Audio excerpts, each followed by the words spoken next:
ऐसी राह पे बेफिक्र हुए कि अब जाना कहाँ, लापता हुए सारे रास्ते ढूंढेगा हमें ये ज़माना कहाँ। ये समान कैसा मुस्कुराने जैसा, धीमी बारिशें हर जगह,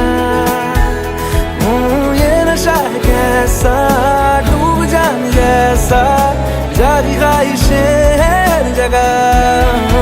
गज़ब का है ये दिन, गज़ब का है ये दिन, गज़ब का है ये दिन, देखो जरा। गज़ब का है ये दिन, गज़ब का है ये दिन, गज़ब। হ্যালো, আসসালামু আলাইকুম গাইস, আশা করি সবাই ভালো আছেন। আজকে আমরা যাচ্ছি রাজশাহীর বিখ্যাত কালাভুনাকাতে। ভিডিওটা স্কিপ করবেন না। আমরা এই মুহূর্তে অবস্থান করছি রাজশাহীর একদম প্রাণ কেন্দ্রে। তো এখান থেকে আজকে আমরা রওনা দিব। চলুন শুরু করা যাক। তো আমরা একটি অটো ভাড়া নিয়ে নিলাম। রাজশাহী থেকে নহটার দূরত্ব 18 কিলোমিটার। আমরা রিজার্ভে নিলাম 150 টাকায়। সবাই আমরা বসে পড়লাম। এই যে আমি। তো দেখতে দেখতে আমরা রাস্তায় রয়েছি এবং গন্তব্যের জন্য যাচ্ছি। তো আমরা পদ্মা কনভেনশন হল আলুপট্টির রাস্তা দিয়ে ঢুকলাম। আমাদের শুরুতে বটতলা মোড় পড়ল এবং বটতলা এই রাস্তাটি আমরা যাব রানীবাজারের দিকে, যেখানে পিৎজা বার্গ রয়েছে। আপনারা সেটা ভিডিওতে দেখতে পাবেন। এই মুহূর্তে আমরা রানীবাজারে অবস্থান করছি, যেখানে পিৎজা বার্গের শাখা রয়েছে, কাবাব হাউসের শাখাও রয়েছে দ্বিতীয় তলায়।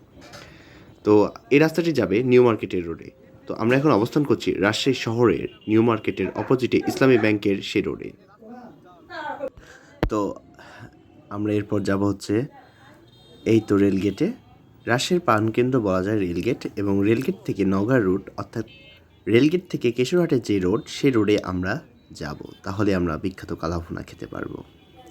তো আমরা রেল ক্রসিংটি পার হয়ে ঠিক সোজাই চলে যাব। তো শুরুতেই আমাদের পড়বে আম চত্বর, তারপর হয়তো শুরুতে আমাদের পড়বে বিমান চত্বর, তারপর আম চত্বর। বলা একটু ভুল হলো। তো আমরা যাচ্ছি। রাজশাহী মানে অপূর্ব, রাজশাহী মানে সৌন্দর্য। রাজশাহীতে অনেক সুন্দর সুন্দর রাস্তা রয়েছে। বর্তমানে ওভারব্রিজের কাজ চলছে।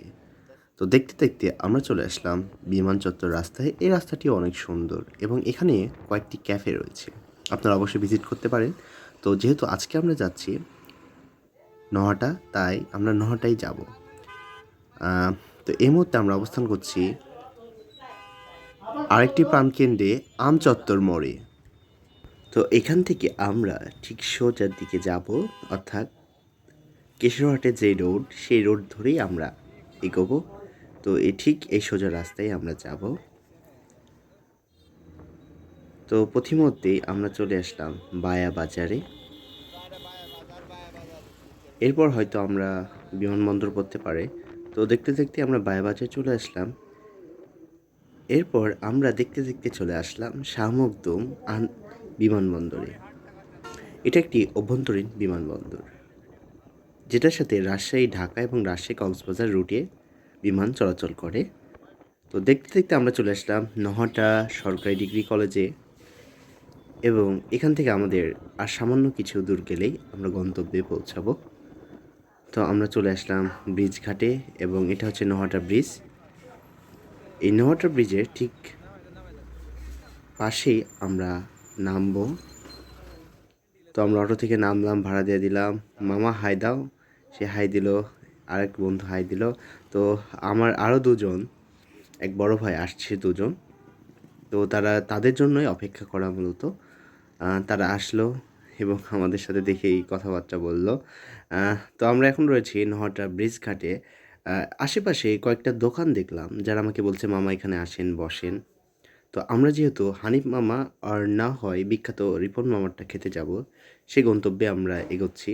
তো আমাদেরকে বলা হলো যে একটু ভিতরে যেতে হবে। তো আমরা এই যে এখানে ঠিক যেখানে হাট বসে, হাটের দিন করে, আজকে হাট বসেনি যেহেতু আজকে বুধবার ছিল।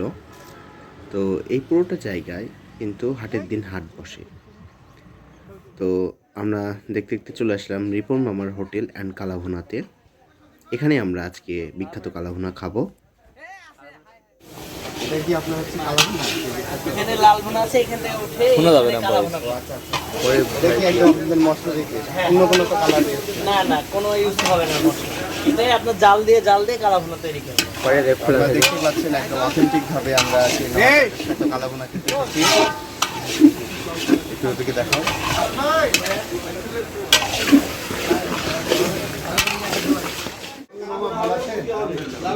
আপনার এই কালাবোনা আপনার এখানে প্যাকেজ কত করে?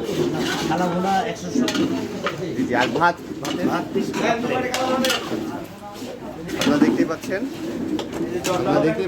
ওখানে রান্না হচ্ছে একদিকে এবং এখানে হচ্ছে মামা আরেকবার স্পেশাল ভাবে তৈরি করছে, যেটা খুবই সুস্বাদু এবং আমরা খেতে এসেছি এখানে। দেখো ওদিকে দেখো আবুর বিয়াই হ্যালো বিয়াই নতুন বিয়াই নতুন হ্যাঁ, ওদিকে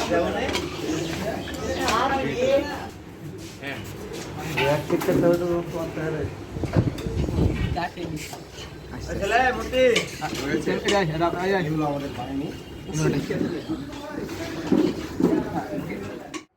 তো আমরা খেতে বসে পড়লাম এবং সবাইকে গ্লাস এবং প্লেট দিয়ে দিচ্ছিল।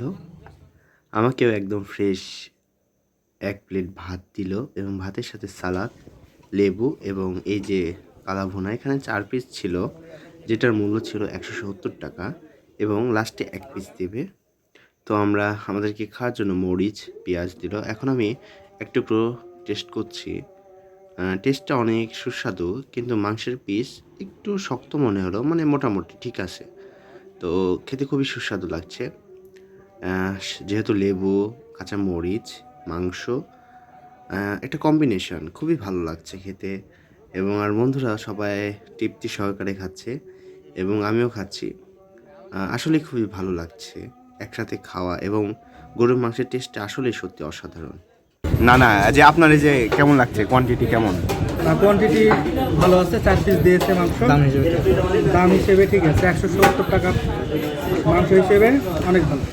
এবং টেস্টটাও বেশ। রেটিং নেন।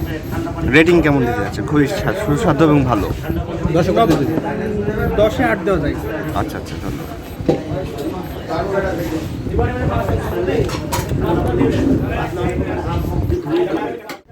তো আমি আরেক প্লেট ভাত নিলাম এবং ভাতের সাথে ঝোল যত ইচ্ছে নিতে পারেন, কালা ভুনার ঝোলটা এবং 1 পিস আরও মাংস দিল। খুবই ভালো লাগছিল খেতে এবং সবাই আমরা নিলাম। এবং আরেক পিস মাংস যে দেখতে পাচ্ছেন, আমি আরেকটু ঝোল চাইলাম, যে একটু ঝোল। তো ঝোল আনার জন্য অপেক্ষা করছি কখন ঝোল দেবে। এই যে একটু ঝোল দিল আমাকে আবার, মানে ভাত নেওয়ার পরেই আপনাকে ঝোল এক্সট্রা দেবে। আর মাংস যদি দিতে চান মাংস। ভালো লাগলো তোমাদের?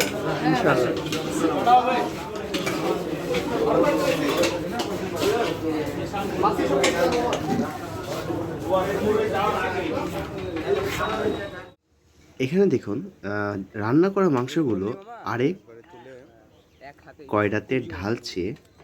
আসলে কালাভুনা কিভাবে বানাচ্ছে সেটার পদ্ধতি আমরা দেখব। এই যে এখান থেকে ঢেলে এই মাংসগুলো আবার রান্না করবে দ্বিতীয়বার, এভাবেই হবে।